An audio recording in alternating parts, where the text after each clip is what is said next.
I gave up deer hunting. All right, years Tim ago. Heiss. Here. Keith Moyes, Sarah Black, Hey, here, Rob. and Steve Shoemaker. Here. Alright. Everybody send a chance to review minutes. There's no question, I'll entertain a motion. So moved. Second. All in favor? Aye. No appeals, no presenters. Oh, yeah, she did have an appeal. She threw it at the desk. Oh, water. Okay.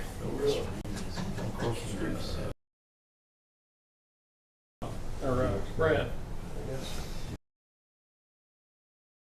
Ordinary per se, other than a lot going on with the water system upgrade. The Division 3 water main is moving right along, and they've got started on Union on replacing service lines. So been a couple little hiccups with that, but nothing that we couldn't manage. So just thinking of transitioning. You know, we're getting into the fall and leaf pickup, and then winter coming, making sure the trucks are ready and plows and all that. So, but not really anything out of the ordinary. Okay. Where's Rob go? Right. Oh, there you are. I'm looking out of the side of my glass. Glad I I saw can't you see. come in because I was headed up to the other Yeah. place. No. I've been on vacation, and Brad and I were at training in Ohio last week. I don't have a whole lot. We're having a little trouble with one of our tests in the lab. We had a lot of trouble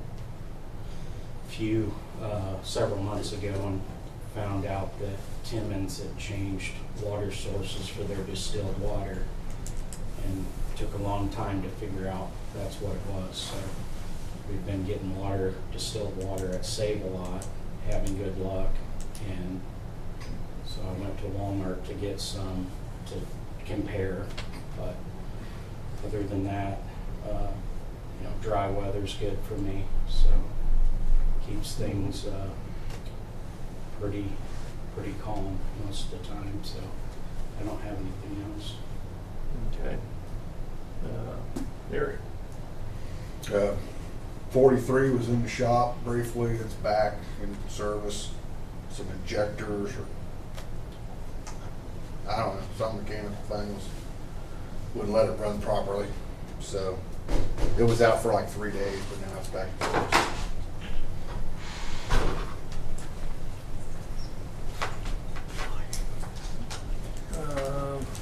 You got a lot on here. Anybody have any objection to moving visitors up? If anybody has anything, I know we got a couple of different people here. That's fine. No objections. Gentlemen, if you want to. Okay, we're from the retirement community. We put it up to the association to vote the last week or 2 weeks ago, and we had a unanimous positive side of let's go ahead and open it up. Not 100% though.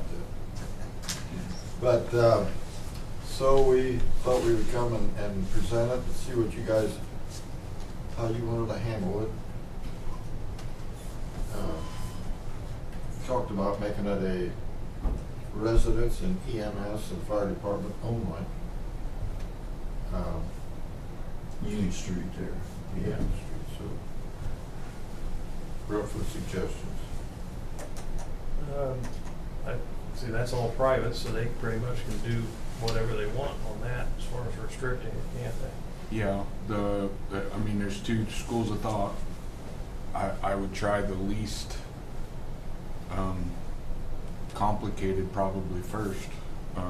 If we just come in and remove the sections of fence that need to be removed, do whatever works there. We're going to have some minor spot repairs in the asphalt, and then some signage, and we can post signage restricting through traffic and identify that it's for emergency vehicle access and residence access only. that is not a guaranteed way to keep non-residents out of there. But I think that's the right path to go for a start. Worst case scenario, we come up with some type of swinging gate that the residents have access to, and so does the emergency vehicles. But that means people's going to have to get in and out of their car. That means there's going to be some mechanism that will have to be triggered to do that. It's not such a big deal today or in the middle of July when it's 80 degrees, but it's going to be a big deal when it's spitting snow and freezing cold. So, you know, and then that can be discussed all the way up to and including automatic gates and things like that. But I would say if we're going to look at doing that, we start with the simplest thing first and see how it goes. Sounds good to us. Just don't want foot traffic, people walking through there, that's what, it's a big thing too, so Yeah. I guess you can put a sign up saying something about that. You Yeah, know. we can have the signs made here locally. The Apache can make the signs, and we can, you know, work together to identify what verbiage you want that to be. Emergency services is here, so they will have a complete understanding of what it's for. You wouldn't have any ability to cite, I mean, if people are walking through there or going through We there. we would have to work with police and your organization to create a memo of understanding. It would be no different than enforcing the signage. You know, we would have to create an ordinance, and then they would have to give us a memo of understanding for our law enforcement to be able to enforce local ordinance on their personal property.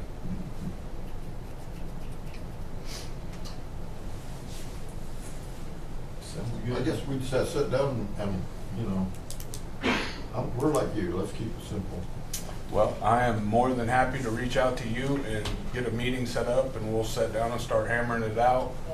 Brad and I will come out and meet with you. We'll figure out how to reinforce the fence and fix that conversation and make sure that it doesn't continue to deteriorate. We'll probably have to set some new posts. Well, we put posts in that all the way down through there, not new ones, but every one that needed replaced. Well, but when we go to take that down, I don't know if Yeah, we're going to need some more corner posts Yeah. along the edge of the road or what that'll be, but we can do that, work with the back truck and not disturb anything and get them set and get it opened up. Mhm. Okay, sounds great. Okay. Appreciate that. Anything else that you need? No, we got a couple that are not in favor of it, especially the ones right close to it. Yeah, inside there, so there might be little issues there or We're trying something. to work our way through that. I've had a conversation with them, and I think we have some things that could be done that will help Yeah. provide them some security. Yeah. Okay, sounds good. All right? All right. Thank you. Come up here, see you guys. I'm gonna hand some stuff to you. I just got two properties. I'll start with one has the less paperwork. Herb, if you don't mind, could I get your phone number? Which phone number? 937. Hold on, let me get to where I can enter it. Let me go ahead. Yeah, you got it. All right, so I'm proposing the condemnation of 840 West Division Street. This property has been in bad shape for, I'm assuming, several years. It kind of blends in with some of the trees, so people sometimes don't notice it, but it definitely meets the law. It doesn't meet our minimum standards. It's got soft spots in the roof. It looks like within the past couple of months, someone tore the entire back side of the house down that was falling in. And then just kind of placed a bunch of random wood, so missing siding, holes in the side of the house. It's just in pretty rough shape. It looks like at some point it was put into a land trust and managed by Village Real Estate out of Indianapolis, which I'm familiar with. I did certify mail them this notice, have not heard anything, but we had the building commissioner go down and inspect it as well based on what he could. and he actually put a stop work order on the front door for not obtaining permits. So I don't know who's doing the work, but I would recommend that we go ahead and condemn this based on the condition and kind of see what their plans are with this property. So it's definitely an eyesore. There's been couches in the front yard for months now, so we'll have those removed upon the 14 days of the notice being delivered.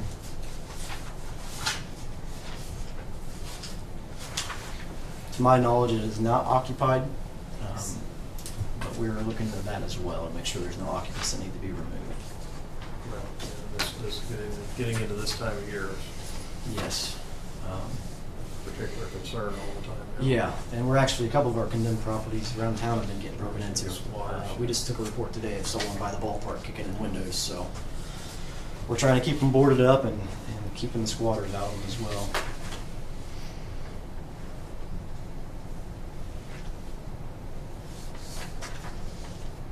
What's the address?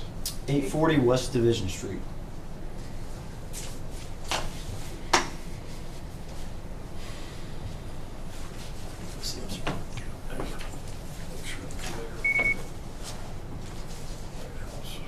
I had a complaint a while back about it when the back of the house was still standing, and I kept following up to kind of see, and then at some point they just tore it down. So it's been kind of on my radar to see if they've been trying to work on it and do it correctly, but if they're not getting permits and they're just leaving scrap piles around, my idea is they're not doing it the way they should anyway. So. Okay. Well, we'll entertain a motion. So moved. First, second on combination. Second. All in favor? Aye. Okay. Okay. The final property, I've actually been working with the property owner, Mr. Reagan, who's here and would like to speak to you guys as well. I told him I'd present my side since he did get a notice delivered, and then he can kind of explain his side as well. So this property was occupied, from my understanding, probably about 3 years by a tenant. She called the health department. I printed out notices so you guys can kind of see some of the concerns, and then I'll pass the pictures along. And what's the address on this one? This property is 603 North Plum Street. She called the health department over the conditions of the home, and they called me and said, hey, let's go in there and take a look and see what our concerns are. So I went there with the health department and inspected the property, and there's some photos as well.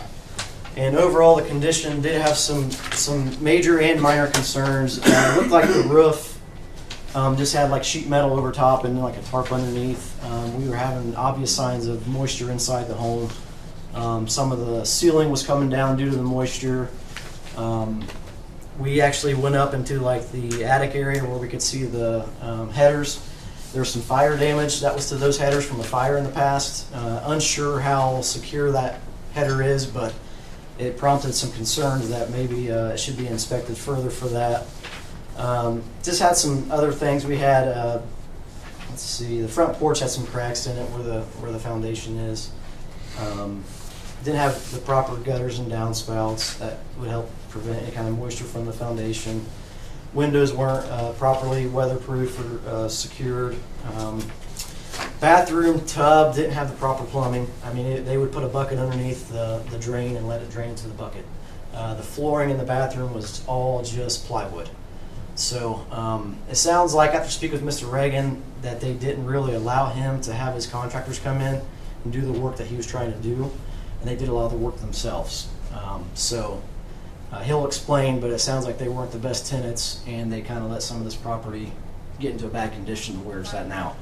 I propose that we would condemn it, but I'm certainly open to him working with you guys on what you guys think's best, whether there's an exception we can do. If we have a homeowner that's willing to invest in it and get it back up, that's my favor. It is not. That's the good thing, is she left and is no longer there. The health department deemed it unfit for habitation right now. So we have a window where there's no one living there, and that gives him time to work on it as well. So, Jerry, you want to? You want me to stand up here, come up there, or what do you want? Because I'm not a very good speaker. he has photos from No, you're before and fine, after. Joe, that's So. fine. Well, you guys got copies of what he gave me. Yeah. I got copies of the house before she ever moved in. You want to see those? I mean, there's a bunch of them. Sure. And what's the date on these? You said 3 years she's been living there? Or she was living there? What? She was living there for 3 years? She moved in there in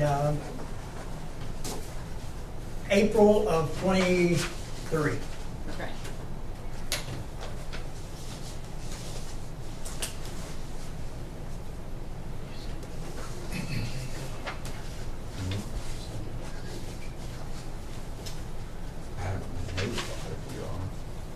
And I haven't seen those, but I'm assuming, is there a big difference from what you can see? Yeah, well, I haven't Right, got right. to the current, Oh, got you. there, I'm assuming there'll be a but just by difference. your description, no. Okay, okay. There's- Actually, there's a setup, a printed set on the back there, so. Here's what they look like after she left. That's what it looked like. And I did show them after pictures as well, so. Stuff like that. I don't need to see.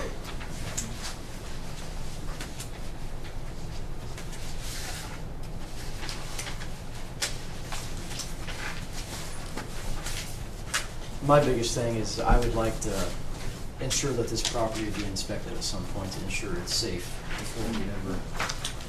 And it would be up for a rental inspection as well, since we'd have a change of occupancy, so that would also be able to work with Mr. Reagan on that as well.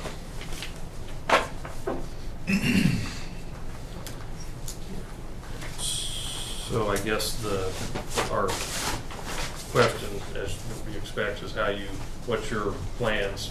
My plan is to fix it back and rent it, but I don't have to rent it like she left it. Right. And this, all the stuff that he's highlighted, Yeah, I can answer most of that. If Okay. you want to read it off to me, and I'll tell you what I'm doing with it.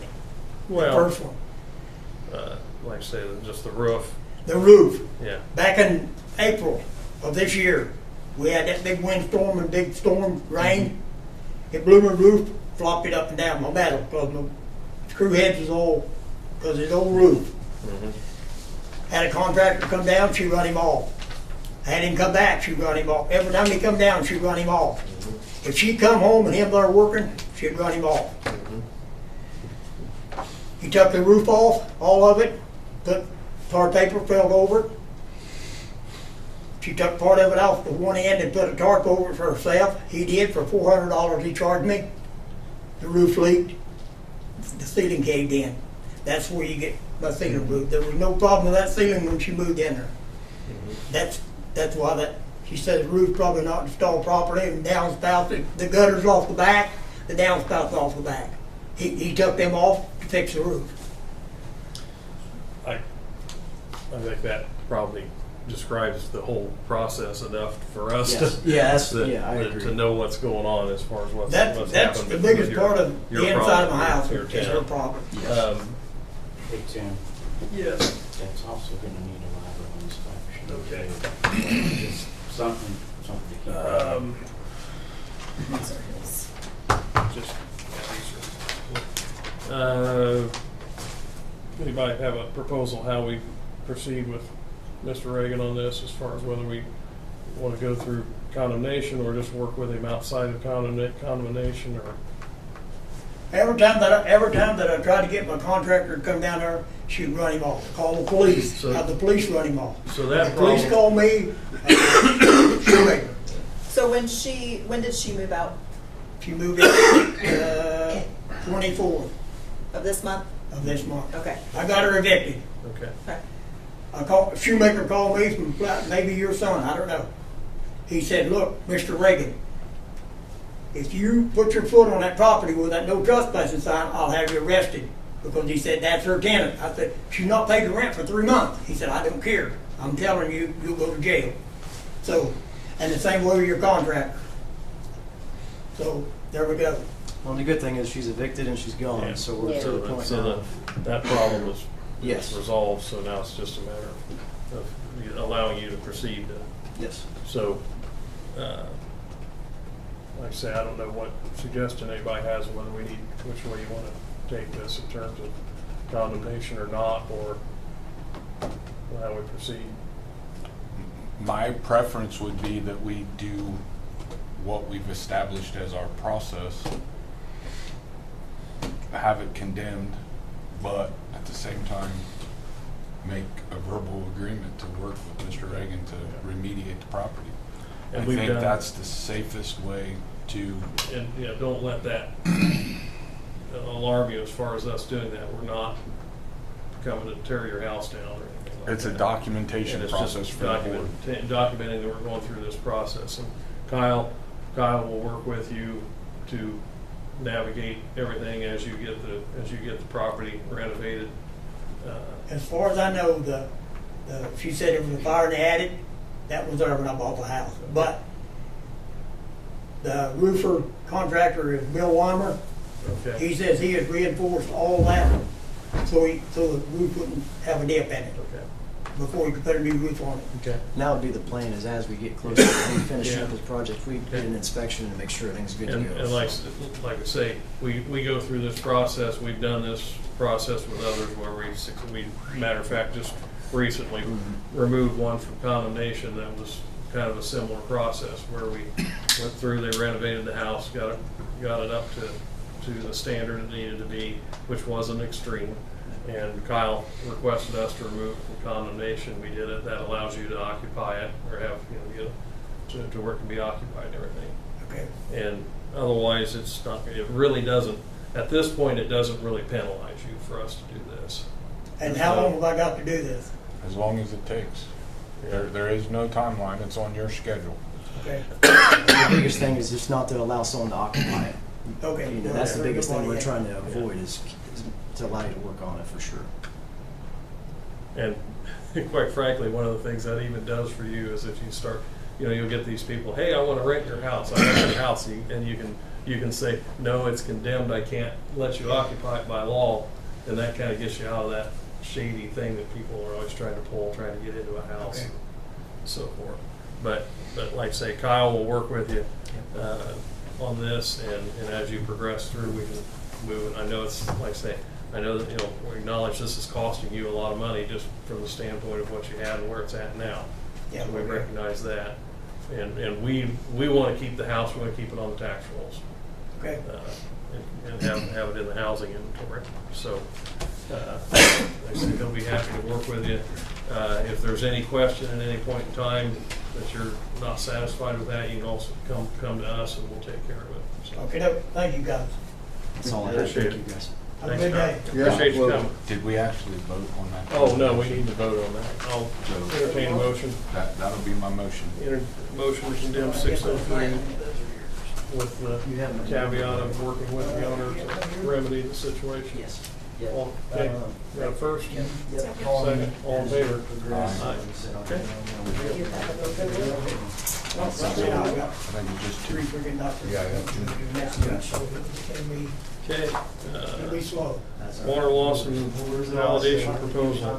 Thank you. This is something that we do annually. Yes. We have to do it. I just, in an effort to be more transparent, the board needs to make this decision that we're going to move forward with it again this year. Okay. Anybody have any questions about that? What is that?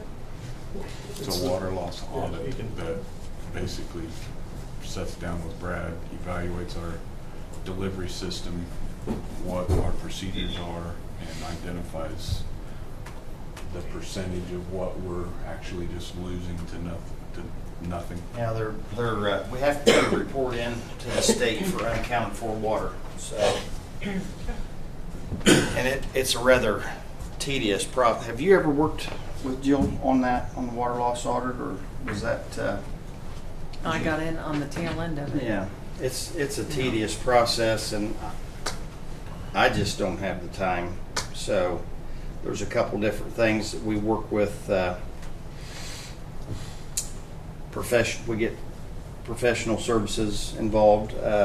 Westler Engineering helps us every year on our annual CCR report, and we've been doing that for years. They gather all the data and put everything together, and then this water loss and validation. So So it's nothing new? Like No. it's something that we've been No, doing? Okay. Things that we do every year, but we've historically just done it because it's fallen within our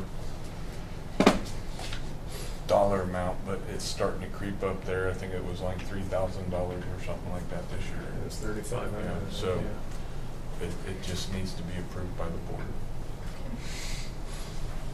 Okay. I'll make a motion to approve the water loss audit. The first, I'll tell you with tell you second. Okay. she was quicker than me. All in favor? Aye. Oh, now, same line of subject, lead service line inventory update and notification. Yeah, Now. this is, Go ahead.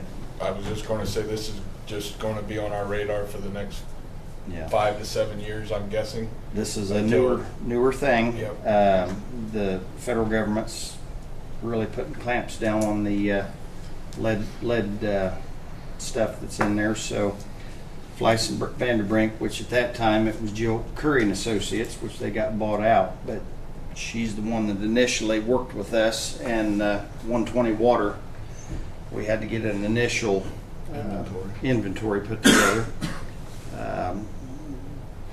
Whatever data we had, they were satisfied with for our initial inventory to turn into the state. So we hit that and made our deadline for that with their help, and then we have continued with the updates. Been continuing with taking the back truck out. I mean, literally every service line in this community, we need to hydro excavate down with our truck and put eyes on it. Verify the incoming line, verify the outgoing line from the curb box. And these have to be, it's a continual process until we get through them all and get them all done. But that inventory has to be updated every year, annually. And they've been very beneficial in helping us with that. So, and we've got started in this drinking water improvement project that we're doing in the Division 3, Brackney. Got the water main and the service line. I think they said there was 147 that they bid on, and they've already started on Union Street with the replacement. So, yeah, this is just going to be a thorn in our side until it's done. Question on Union Street, how far they're into that, but how much lead's been identified in there? Well, so far just on Union from Carter south to basically Pearl, I think there was 27. So, I wondered how many there were. and we still have unknowns. I mean, we've definitely not Oh, yeah. got them all potholed and verified what they are. Now, have we been going along in sections, and thinking we're going to find lead and hydro down and find, oh, well, that's copper, or oh, that's poly or PVC, or been shocked, which that's great, that's fine. But the problem with that is ones that have been replaced years back that were lead, that weren't documented properly. The problem with that is just because they've been replaced from the main into the curb box, which is ours, that's a valve. If that was ever served by lead, then it's supposed to be replaced from that point on to the house. So, Unfunded government mandate. yes, yes. And this all came about from the big fiasco up in Michigan, Flint, It had Michigan. nothing to do with anything. Correct. The thing people don't understand is those lead lines, as long as they've been in the ground 75, 80, 100 years, they're just as safe as any other water line that's in the ground, because they're coated on the inside with iron and manganese. The water never comes in contact with the lead because it's got the film in there. Now, if you grab the lead and start bending it and twisting it or cutting on it or beating on it with a hammer and breaking things loose, now that's a different story. Which is always the way you've proceeded in the past, is whenever you disturbed it, Yes. then you replaced We it. replace it. If Yes. it wasn't disturbed, you could leave it alone. Right. Right. We didn't have to go looking for it, but if we Not had a mentioning problem where or one testing. sprung a leak or, oh shoot, we got a leak, there's water coming up out of the ground, and we go up and dig and hydro excavate or whatever, that's lead come, well, we gotta change it. Me as a certified operator, if I see it, it has to come out. Yeah. And we've changed a lot of them. Yeah. And a lot of them have been documented, but before my time, Not a lot of them have. a lot of them weren't documented. Yeah. So anyway, this is for them to continue to help us with that. There's letters that have to be sent out every year. The computer program in 120 Water and our GIS system, IMGIS, which kind of work together, has to be continually updated and notices sent. So that's what they're helping us with on that. Good. So moved. Motion on that, okay. Motion to approve made by Steve, first. Second? Second. Second. All in favor? Aye. Okay. Ward Township. So Ward Township Fire Department has competitively bid on Jackson Township, Indiana, which is the township north, 400 north, over to 400 east and to state line, up to the county line. That's historically been done by either UCO or UCI, back and forth. Most recently UCI. Starting January 1st of 26, it'll be, services will be provided by Ward Township. Tim and I met with a representative from their department. They're asking for, from us, they're asking for access to our water system and our water supply, which we understand that conversation. What we want to do, what Tim and I want to do is make sure that it's discussed in a public setting with our most recent conversations with the water facility upgrade and all of that and the rate increases and everything. This water is being provided for people who are not paying a water bill, they're not paying taxes to the city, they live outside of the corporation limits. So we just wanted it to be a public conversation. I have also heard over the weekend from somebody within the county that they're also asking Randolph County for all new radios because they're now realizing that they have no ability to communicate with their mutual aid partners. So I'm not sure that this is a done deal, but I think the Board of Works needs to move forward and be prepared on how we want to do it as far as the water. Issues that we have is we have an aging supply system, water mains under the ground. We work hard at not water hammering our hydrants and doing things that could potentially cause damage to the water mains. So we would want to make sure that there's adequate training for them operating the system. And then there's got to be a conversation about are we going to charge them for the water? So,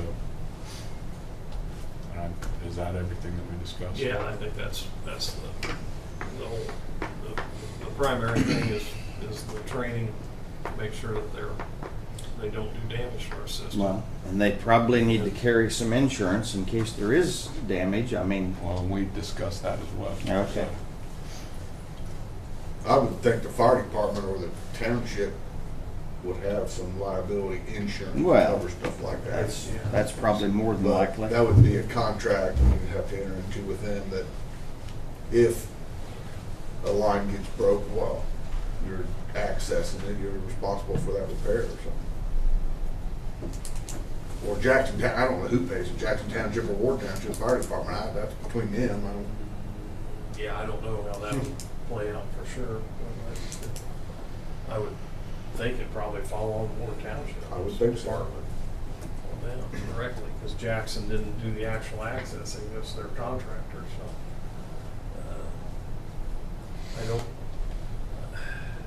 I don't And know. we told them, just to be clear, we told them that there wouldn't be an answer probably after this meeting, but it's a conversation that after all the conversations we've had over the last 6 or 8 months with our water system, we need to vet this out in the public,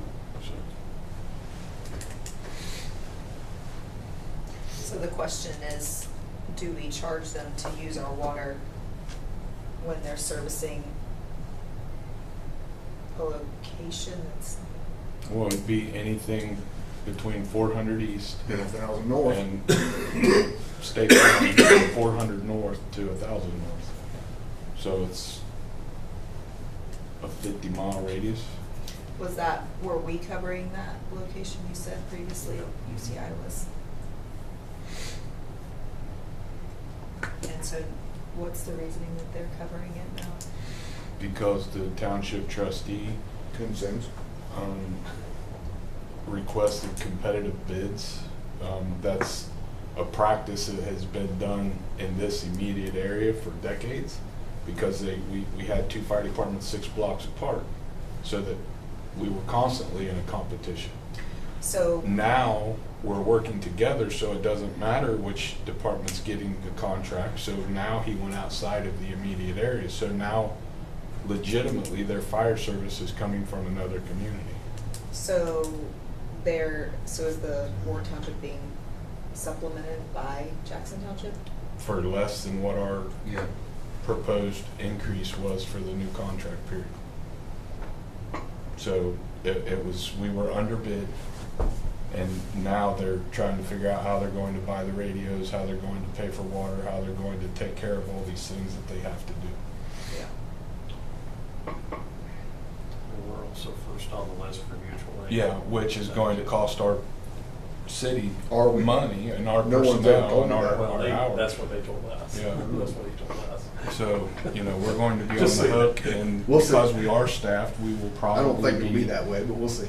the first arriving, but we don't know what that looks like just yet. Good information to have. Probably will ask some more questions while I think of them, but you said we don't need to make a decision on that today? Okay. This is just an information. I mean, you know what your water rates are, so we'll come up with a fee for per 1,000 gallons of water or something. Yeah. Because they're not gonna get down to 100 gallons or this. No, we've got. You're just yeah, gonna have we've to got say bulk we rate. We've got bulk rate to address that. use 10,000 gallons of water on this call or something, and that's.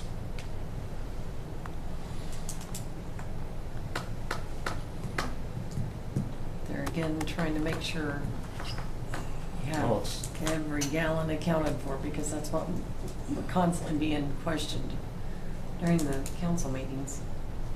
Well, so while we're having that discussion, is that when you talk about the water loss audit, how do you account for, say, fire events with that? Do we have any way to? You don't. It's an unknown. It's an unknown. We flush hydrants. We estimate. I mean, it's a I didn't- ballpark I estimate. didn't We know if flush there's hydrants any- twice a year, spring and if there's- fall. A hydrant will flow, some hydrants will flow at 1,200 gallons a minute, and we usually flush them for 3 to 5 minutes apiece. Some other hydrants will only Yeah. flow at 5 to 700 gallons a minute. And we still, that said, same hydrant will flush for 3 to 5 minutes. Yeah. And we have a few hydrants that there must be a belly in the main down here in front of Watson's on Chestnut. It takes 30 to 40 minutes Because of of all flushing to get all that debris. cleaned out, because that debris, Also- whatever settles out of the water settles into that low part, and it takes a long time to get rid of it. Yeah. So there's and then you have fire trucks pull up fighting fire, and you have tankers pull up, and well, you don't have a tanker now anymore, do you? Well, we've got a small one, yeah. But they'll fill in. So all you can do is make your best guess at it. But I believe last year our water loss audit, we came in pretty good. It was less than 10%, wasn't it, on our loss?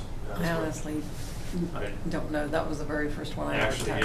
yeah, so. you gave me that information at one point. See, and that's I why, remember that. for years there, and I need to get back to it, we were hiring Aqualine to come in because there's leaks out there that you'll never know about. They never surface. Yeah. They'll make their way into cracks and crevices, over into a storm line or into a sanitary line. They never surface. So the way you can find those is to have a listening company come in and listen to every hydrant, every valve, meter pits, whatever they can get access to. Then once they get leak sound, they'll set their correlators up and it'll pinpoint where it's at. They'll put a red X on the ground. I'd say 95% of the red X's that they've put on the ground and we've dug there, that's where the leak was at. We'd have never known it was there. Yeah. Some of them are 100 gallons a day, and they can find those. Some of them are 1,500 gallons a day, and they don't show themselves. So, but we have continued to get after that and fix those leaks as they were found. And but we've got 25 miles of water main in this community, let alone all the service lines. We could estimate our use if you need to. I mean, I haven't been, but That would help. I mean, is it mandated that we do that? No, but it definitely would be beneficial. And just to be crystal clear, I'm okay with not charging them for the water because they are legitimately mitigating an emergency. But at the same time, the conversation. But all sides previously, of it- Jackson Township's money was coming to our community, Correct, and now it's not. correct. So- So that's why I'm insistent that the conversation be had out in Yes. public. One other thing. I'm not stepping over you guys. No, go ahead. Do you guys know what a dry hydrant is? Absolutely. Well, I'm asking these. They- Do you know what? Do you? So it's a hydrant that's dry, clearly. Well, it's out in the rural community, and there's ponds. There's ponds and things out there. And as you drive by, if you see this white PVC thing sticking up, that's an area where a fire truck can pull up and draw water from a pond. I don't know how many they have in Jackson Township. One? One. Oh, I thought you had more than that. Nope. Well, didn't Union There's City? a couple of them out here in Wayne, Didn't Union City pay to have that put but there's in? one up there, 700, Side, 9, 709. 9 north up there. Okay, I mean, Yeah, so I there's think some that- infrastructure out there that was put in, for use by our fire guys. So, just saying. I didn't realize there's only one. I thought Brad had one. He doesn't have one? Brad? No, he doesn't. I thought there was one up there. There's one at Conklin's, but it's still in, Conklin's not in. he's in Wayne He's Township. still in Wayne Township. Right. Yeah. You know, and here's another thing to think about right up here on 28. They reached out to me initially. I think they were trying to come in the back door. They started with me, and probably rightfully so, because a good friend of mine that I've been friends with for years is on that department, has been on that department.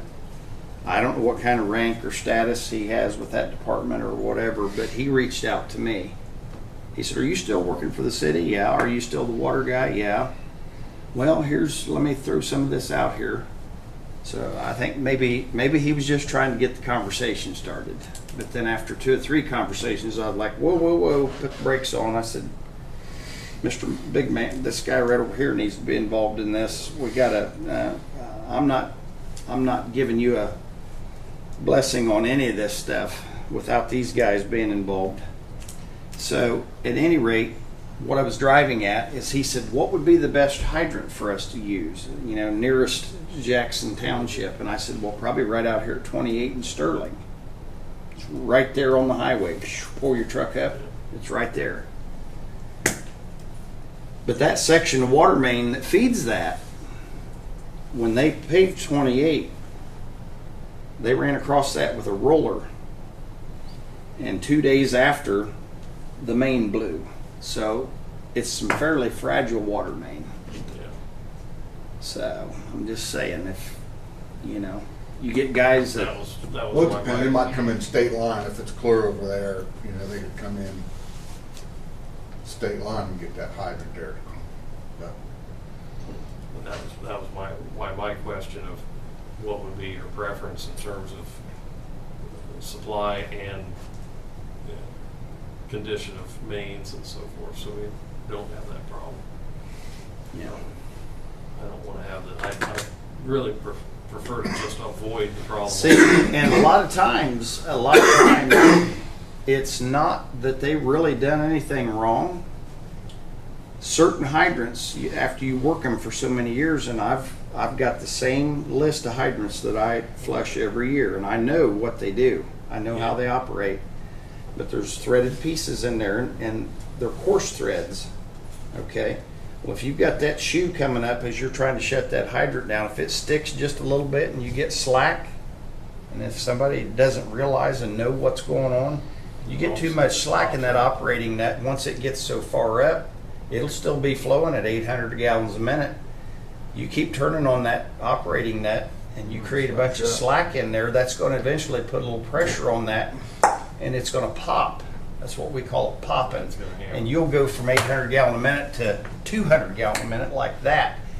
And that's enough to cause a problem. And that's just inherent to older fire hydrants. Not all of them do it. Some of them are very notorious for doing it. I can take you to the ones that I know will pop when you're shutting them down, and you just got to keep working it. Well, I've got water blowing out of my truck. It's full. The overflow. I don't care. Let the water run on the ground. Slow is good. Slow is better. Even slower than slow is better. So.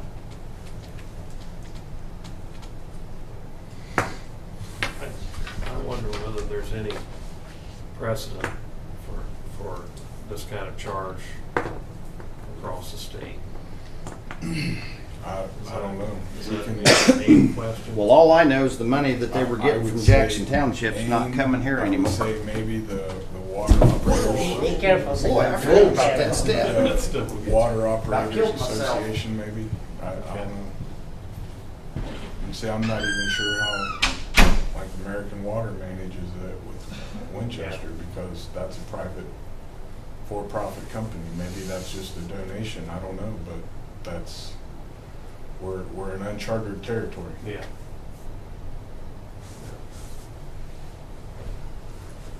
So how soon do they need to have an answer? We indicated that within the next 1 to 3 meetings, we should have them something back. So by the end of November, I would think we have talked this in circles. they start January 1st. Yeah. Now, and to be fair, they don't have that many calls out there.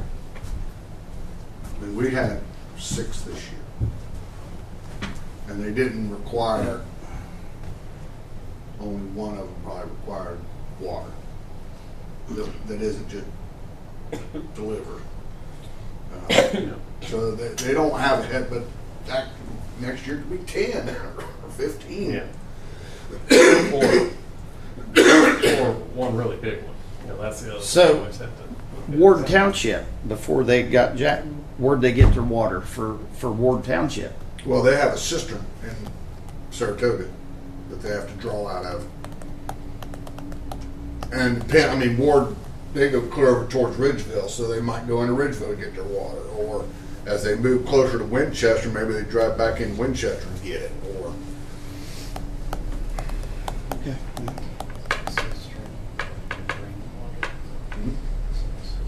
I have no idea where their water comes from. I know they have a cistern in Saratoga that they could draw out of, but I don't know where their water supply comes from.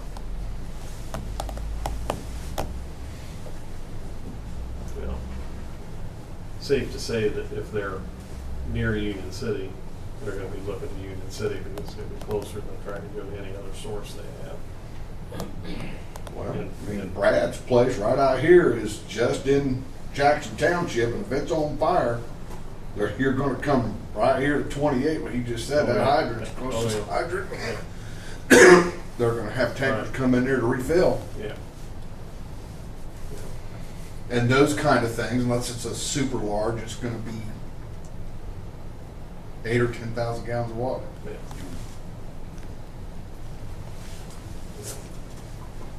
If it's the big brand new chicken barn they built, clear up on 600, it's gonna be 50,000 gallons of water. Do you have any, you have in your head there roughly what the bulk rate is for, let's say, 5,000 gallon of water? I don't know. I'd have Mary Ann. I guess I'm getting at, so for 10,000 gallons of water, look at how much actual dollar value we're talking about. It's not a lot. It's not a lot. I That's paid what I, 50 or $100 whenever I bought water to fill up my pool. yeah, that's why we stew too much over a paltry sum of money. It becomes more work than it's worth to charge for it at some point. My main concern is if they tear something The up. biggest thing is the liability on doing damage. I 'Cause mean- that hurts. You drained the tower once from a fire training, didn't you?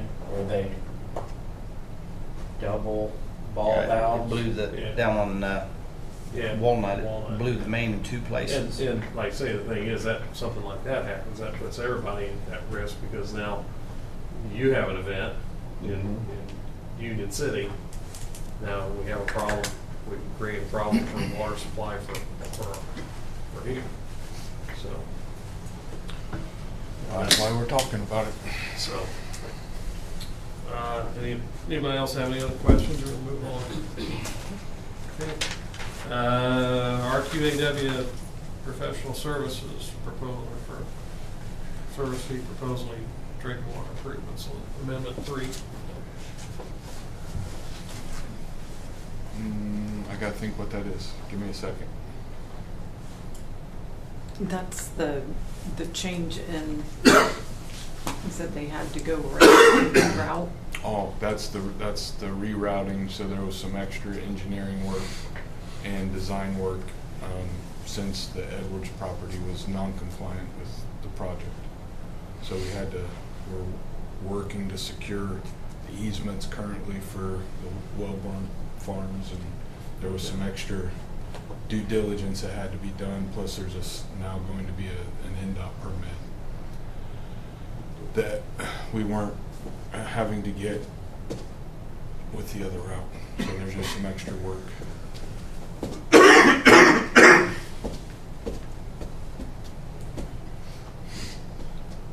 Okay, I can't remember what that amount was, we just need to approve.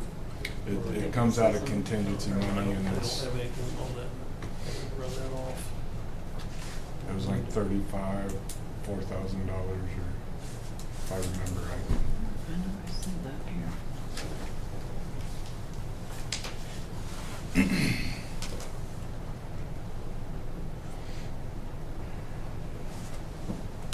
I was thinking that one was 35, but now I don't see it on this one.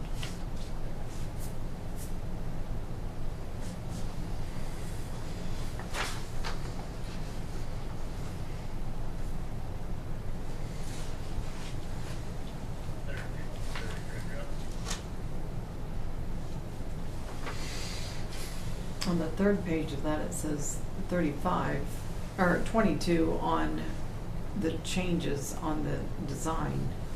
Right-of-way is $94.50, and land acquisition would be $36,610. Okay, so this is on the council agenda, isn't it? Yes, it is on that as well. So we just need to make a positive recommendation. Correct. Okay. Okay, I'll entertain a motion for a recommendation on So Amendment moved. 3. Okay, we have a first, we have a second? Second, yeah. All in favor? Aye. Aye, okay. And then the second one was the same thing, The second one's for wastewater, and Wastewater, it's part of the collaboration it's a good idea to continue. This is an extension of our wastewater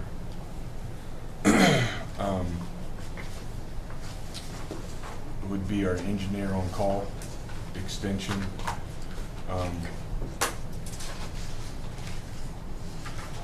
And I would like to continue with that, but at the same time, until the Ohio side decides exactly how they're going to manage their plant moving forward, we're being prepared by paying for this. So this is to integrate the Ohio side into our plant, but that may not be the path of travel that they choose to go. So at this point, it's a little bit of an unknown, but it is definitely a good idea to keep them in kind of a retainer type situation. So I've got a question on that. When, on page 2, when it's talking about a lump sum of $96,400 and then additional services for a lump sum of $22,100, what all does that, what's it taking into consideration? That's basically creating a PER, a preliminary report, that shows how the process would be integrated into the Indiana side wastewater plant. That would be the initial document, and then if the project's USDA funded, there's additional environmental clearances that we would have to go through. So that was the $22,000 conversation, because there would be additional environmental clearances that have to be created. And again, if that conversation evolves into that, which it hasn't got to that point from our neighbors to the east, there's no real way to know if we need to spend this money or not. Yeah, like I say, that's a lot of speculation at this point, because we don't have they're gonna have to be able to fund a pretty large portion of that project. And just to be clear, the conversation through the Ohio USDA office,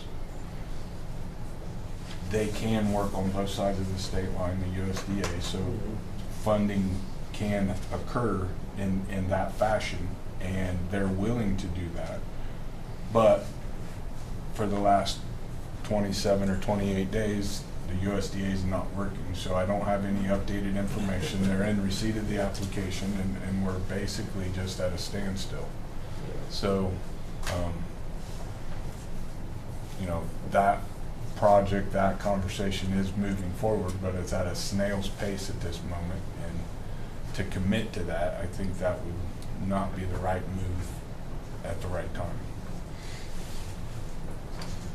Yeah, I think there's too many unknowns, and of course, just down to the UCI ratepayer is not going to be too thrilled about funding a project that's to accommodate UCO. Well, it's that is the conversation. It's at some point in time, if that integration looks like it's going to happen, at some point in time we have to create the document, or we end up dead in the water anyway because we don't have the documentation. But I don't feel like the timing is right, because there's too many unanswered questions. Yeah. Okay. Okay.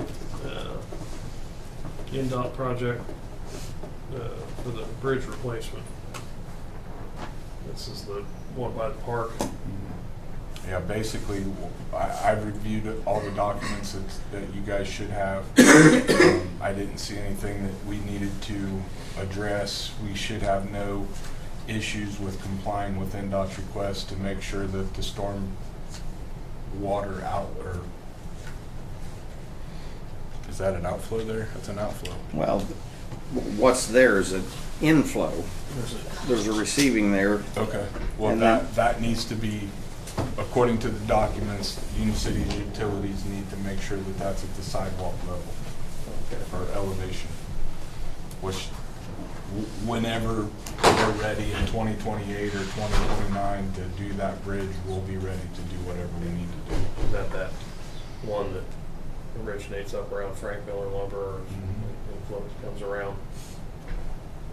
Yeah, I remember dealing with that. We had the, One Yeah, I that don't was marked electrical that we didn't know was water.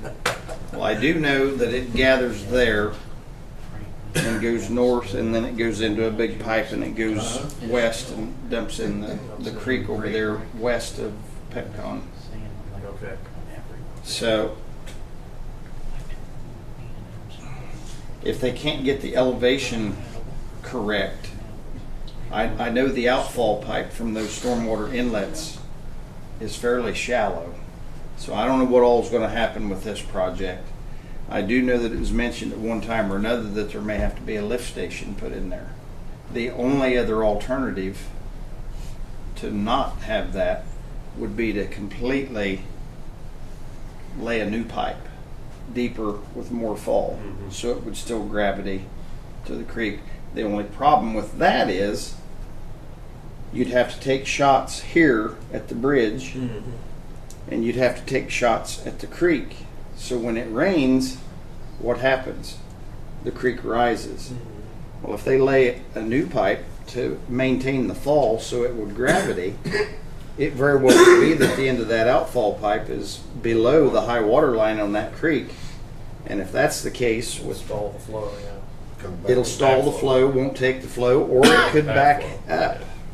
So, I mean, I'm no engineer, but I do know how transits and things work, and I know What water goes down? I know if you don't want to pump water, you have to have gravity. Yeah. I didn't see anything in there that was cumbersome for us to manage or navigate. And this documentation was for us to appeal something or question something in their drawing, and we're only included for that stormwater. So, NDOT project designation, blah, blah, blah, bridge replacement. Are you talking about the bridge? It's currently closed, the walking path is closed. Okay, we're not talking about the train trestle, the No. viaduct. No. This is the Well, okay. bridge Yeah. on Union City Pike. Okay, so that's two different horses there. Okay. I will tell you that the sidewalk is going to be part of the bridge That's what I and was- not that's separate what I and attached to the bridge like it is currently. So that'll be a A positive, yeah. it's definitely a positive, but it'll be a point of issue with our citizens probably, because it's going to be perceived that now it's on the roadway. But that's how they build bridges. So I And- mean, Just a question, how does NDOT have a dog in this fight? because they replace every bridge in Randolph County. Oh, even ones, okay, all right, I thought the stuff, let's say it was on a state road, I thought the ones out in the county was on the, Nope, this okay. is slated to be replaced, I think, in 2028. Okay, I believe, yeah. Yes, I didn't know that. Yep. And I just got the engineered drawings, and we don't have anything to really appeal or argue about. So to me, there's nothing that we need to do, but Do they have walk designed on both sides of that, or just one? just one, just the east side of Just the the bridge. east. The bridge will be wider, Yeah. and that sidewalk will be in line with the walking trail. With the trail, yeah. I think that's preferable to the way it's been and all. Now, the only thing I didn't see in their drawing was, it appears it's a step, so I don't know how that applies to an ADA compliant. Surely they've got to be ADA compliant on that. Well, I would think so, but I can't tell what it is Yeah. from Well, the that- drawing. The drawings are, especially on a small screen, it's a little hard to And maybe assess. it's gonna be recessed or lowered to the point that it's the same height, I don't Yeah. know. Okay. Are these ramps? What's that? Are these ramps right here? Yeah, possible. Looks like an ancient. It's so tiny I can't Yeah, see the that's what print. happened. Okay, Eric. So I am coming back to, once again, bring information and ask for permission to send two gentlemen up to the British Columbia to look at this apparatus. I've reached out to a customs broker. They said that the price to bring it across into the United States would be just a flat $250 fee, and then we would have to carry a $500 continuous bond, and then obviously we would have the roughly $1,200, $1,500 in going out to look at it, and then we have one member who has indicated that he would be willing to fly up, meet at the customs border or whatever, and actually drive it back, saving us about $6,000 in freight. Now, that adds on maybe $2,500 or 2,500 miles, but it's only got 11,000 miles on it. So, again, this is coming down to not a want, but a need. We are in a position where we need to do something with our aging apparatus. As Chief Hyatt just said, our last one just came back into service. We were just simply leaving a PR event and it stopped running. And we have to be able to make sure that we are protecting ourselves and our citizens. And if something were to happen, it has a catastrophic failure in the middle of an emergency incident, then we're going to have a hard time saying that we did not do our due diligence and try to find this. Well, I think we're still at the point of how to pay for it. I submitted an idea to Amy, and I haven't heard anything back, but Did Chad look over that proposal as well?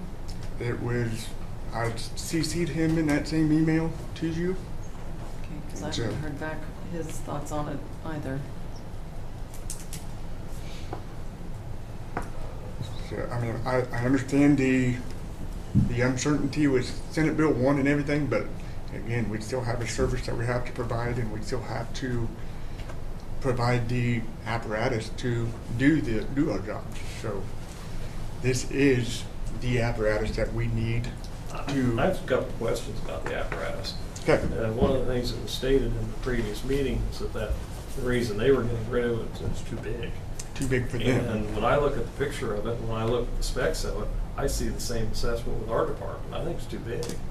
It's 65,500 pounds, and that's the way it's going to go down the road 99% of the time, because 2,400 gallons of water is 20,000 pounds, and you got to run it full. Yeah. And That's so, no different than if we go out and buy a 3,000 gallon tanker. well, I either. realize So, that, I mean, but it's not a tanker. it is. Well, It it's is. not It's a a tanker tanker, as an in engine a combo. transport tanker, because I'm no firefighter, and you can correct me if I'm wrong. I'm more than happy to be corrected, but you take a pumper engine and take it to an event, and every event I've ever been on, which is numerous, the engine sat and became a stationary pumping station, basically. You bring water to it. So that capacity doesn't really, I don't understand the need for that much capacity, I guess. So, And it's not a terribly efficient vehicle. It's got 10 tires on it. It's going to eat up rear tires like crazy because they're scrubbing all the time. It's got a 450 horse engine that's going to get a third less mileage than the ones you're driving now. So my assessment is it's too big and it's too expensive. That's just my personal assessment, because I've got to worry about all of Union City, not just one I get department. it, but again, this is. And I can't tell him to, hey, you gotta knock a third out of the street department so I can fund something else. So that's the dilemma that we have on this. I get it. And then again, in 2 to 3 years, when it does fail, you're going to be staring down the barrel of a $1.6, $1.7, $1.8 million purchase to replace it. I understand I understand all that. I understand that we also had replaced a machine a number of years ago with 43. We paid $105,000 for it. And that was And- 20-some years ago. No, it wasn't. I was on council. 20, the last, The 2000. yes, the 2003 engine, that's 22 years old. Yeah, I And realize that's, that. so I know. obviously the prices are not going to come down, they're No, going to I get stay, that. they're going to keep going up. Yeah. So we have to do something. Well, yeah, I get that, but we have to be able to pay for it too. And that's what we have to do, is figure out how we're gonna pay for it. So, I don't have that information at this point in time. Any other comments? Then we'll let Amy and Chad look at the proposal, and I'm not at all opposed, but I have concerns about what's the next 2 years is going to bring. We're looking at significant cuts, and that's gonna come from somewhere. All we can do is our due diligence. I understand. And we don't want you to stop doing that. No. It's a team process, so we have to. The proposal that I sent Amy was 30,000 out of Lloyd. So we're paying on the ambulance for the next 3 years. So for the next 3 years, it'd be 30,000 out of the Lloyd, 30,000 out of the non-reverting fund to combine to get that 60,000, and then at the end of that 3 years, then 60,000 directly out of the non-reverting to pay for it.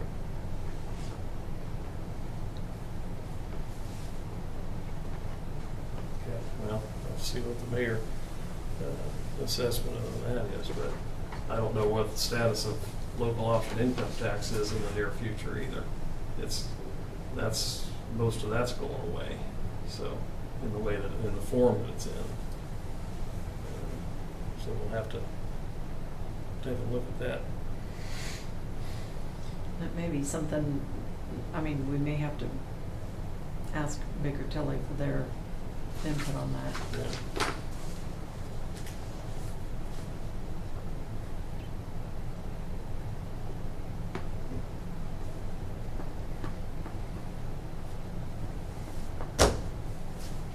Anything else? I don't have anything else. Anybody have anything? Okay. Thank you. Okay, we went through visitors, so just, any other board member comments? Next Board and Works meeting Monday, November 10th, 2025 at 1:45 p.m. Entertain a motion to adjourn. So moved. First, we have a second. Second, all in favor? Aye. Okay. Steve.